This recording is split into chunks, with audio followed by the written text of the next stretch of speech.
Hey everyone, it's Ben Hardy here, and in today's going to be reviewing an Outside Vans Syncline edition. Now, this particular van, if you aren't familiar with the Outside brand, kind of competes with the Storyteller Beast. At least it looks like that from a pricing perspective. We'll see throughout the walk around. But with that being said, before we get in the video, I want to give a huge shout out and thank you to the Warner Vans here in Utah. This is like van capital of the United States. So I'll include a link to their website in the description down below. Seriously, if you are looking for a new cargo van or if you're looking to service your cargo van, reach out to them. If you have any questions on the sales side of things, just ask for Matt. And then as always, link to my car buying guide in the description down below. Let's get into it.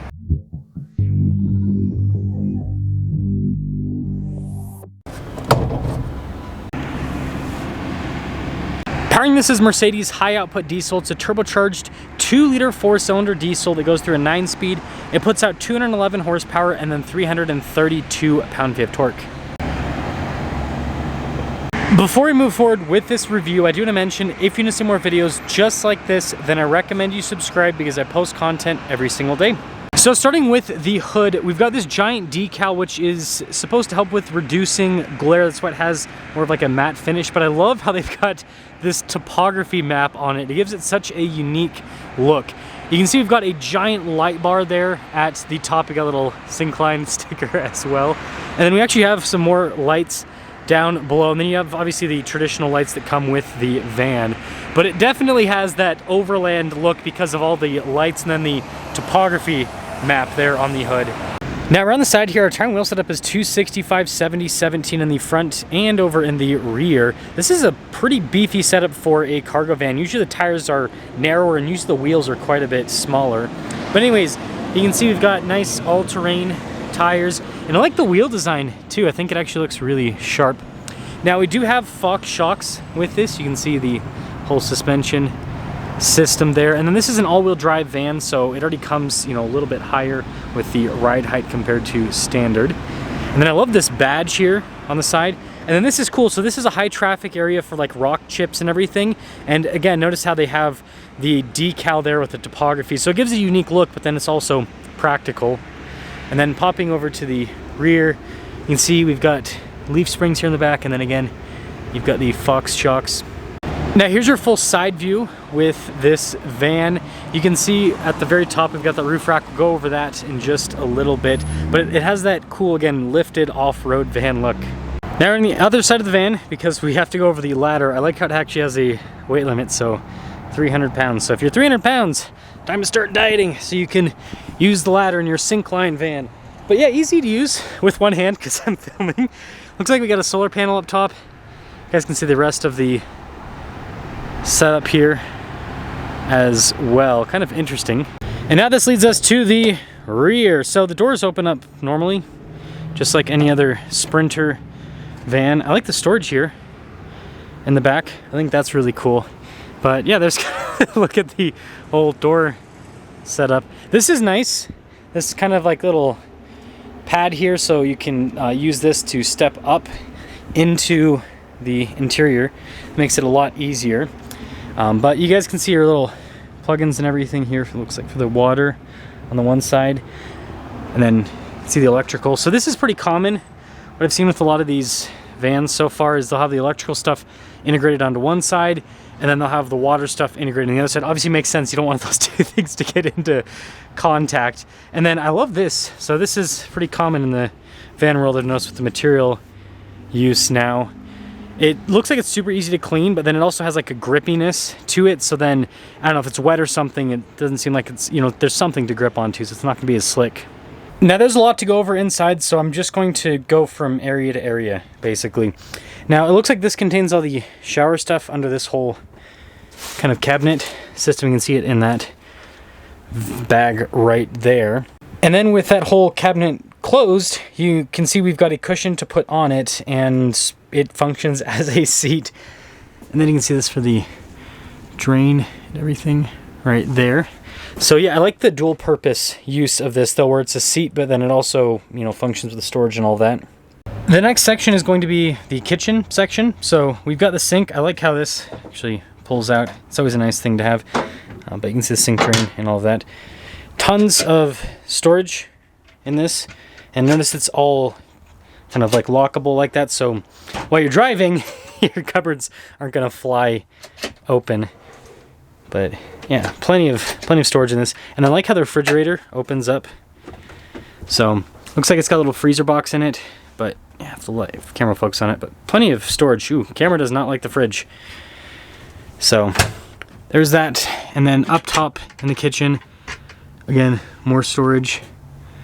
That's pretty cool. So for the system, I've noticed in this van, they kind of somewhat hide all the controls in a way.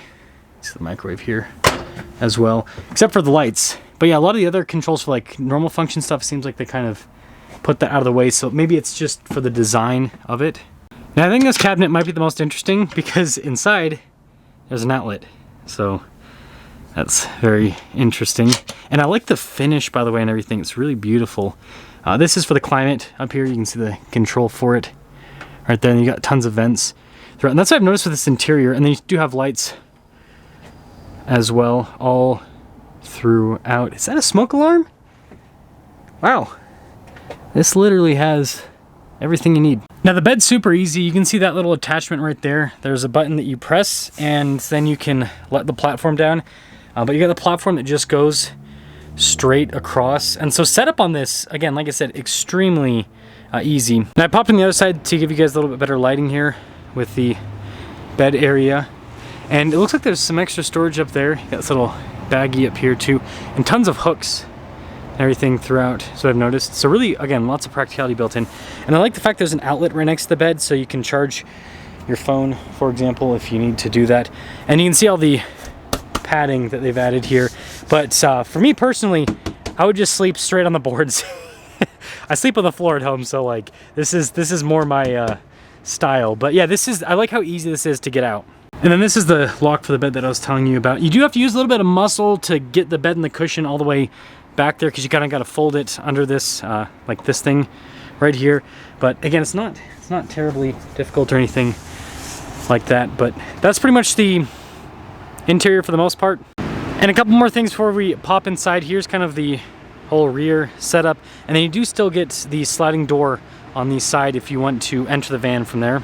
And this leads to one of the coolest things. We've got power side steps. They're also with the sliding door and with the passenger side as well. So yeah, just a nice feature to have because they're out of the way. And then when you need to use them, boom, you got them. We got our memory seat function here, heated seats. I've got power folding mirrors, blind spot monitoring with the mirrors. And then you get these really upscale seats. So they actually changed the seats here with this package. Look at the stitching and all of that, really nice. The seats do come with lumbar support from the factory. Got all of our light controls here. And then stepping up's easy with that step there. And it's just a push start. You can hear the little diesel rumble.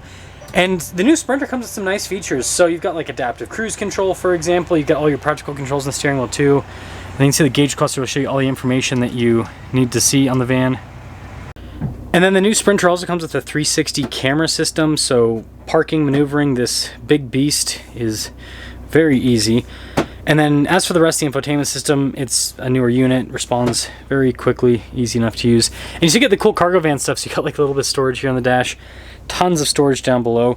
And then I like how they've very neatly labeled everything. This even comes with an air compressor, so you know, if you needed to air up the tires, which you know you have to do with off-roading, you got to air them down and then air them back up, which is always a nice feature to have. And like the parking brake on the Sprinter's out so low. And then this doesn't have any windows, so we've got the camera rear view mirror, which is always a nice feature. And then you can see here with the sun visor storage just up above. But yeah, I will say the whole like window cover situation, everything, it makes the interior feel really kind of like private, if that makes sense, which is what I'd want if I was sleeping in a van. So the window sticker on these vans is very interesting because the MSRP pricing is like over $300,000, but then the customer sales price on it's like $232,000. So again, similarly sales priced, if that makes sense, to the Beast van, which again, I think that's what this is competing against, at least the specs and all of that stuff, it seems like it. So with that being said, let's sum things up.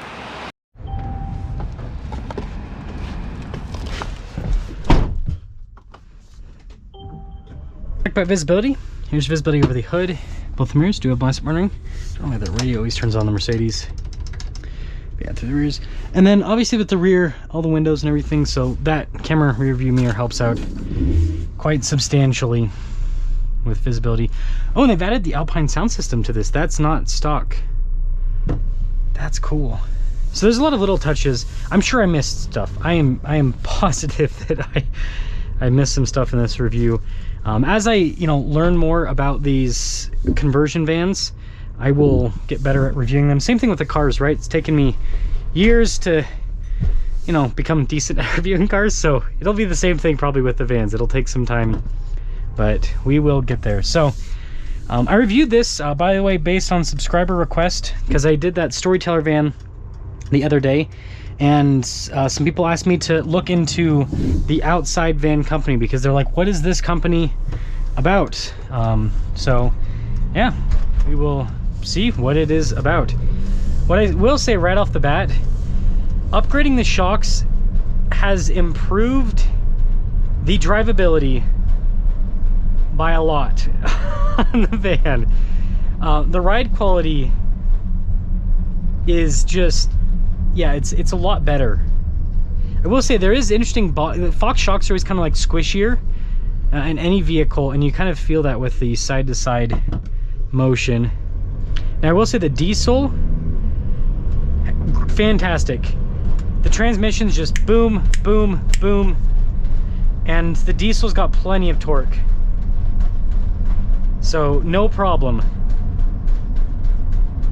I saw, I can't remember if it was on Instagram or on YouTube, some people commented, they're like, only 211 horsepower, and it's like, it's a diesel. They're all about torque. It's got over 300 pound-feet of torque. What I was saying is cargo vans have never been known to have an insane amount of torque, right? They've always been known to, have enough power, right? You're not trying to rip the tires off and race in a cargo van. So yeah, there is that. This is surprisingly easy to drive. Again, it's a pretty big van, but it's easy enough with the maneuvering and everything. I notice I'm using the mirrors more than, the camera rear view mirror is obviously important, not having a window, but I just notice I'm using the mirrors quite a bit with the driving, and that's kind of what you do in the cargo van, in cargo vans in general. But yeah, those shocks, those Fox shocks do help out quite a bit. I'm reviewing a Beast right after this, so it'll be interesting to see kind of if they drive different, because I think they both have Fox. I'm pretty sure the Beast has Fox shocks as well. So to cap things off with the Outside Van, again, my first experience with this company and new into the kind of conversion van world. I've reviewed a few in the past, but this is I feel like this is on a different level compared to what I've done in the past. So what I'll say is I like the materials. I like the setup here. I think it's pretty straightforward, pretty easy to use with everything. I like the function, how you can kind of fold this stuff across in the back. So you have the bed, but then you also have like the little kind of like couch. You could use this like a secondary bed. I think that's really cool, because then that means that you can sleep more people in this. It's not a huge space, but it's nice to have. So like, I don't know, if you had a friend, right, that you wanted to have tag along for the journey, then you could do that. So yeah, it seems like they've done a good job with using the space that you don't have, right? Because there's not a lot of space in cargo vans, and making it, yeah, just work. So let me know what you guys think about the Outside Van, and like I said, it'll be interesting to compare this to or see how the Beast compares to this.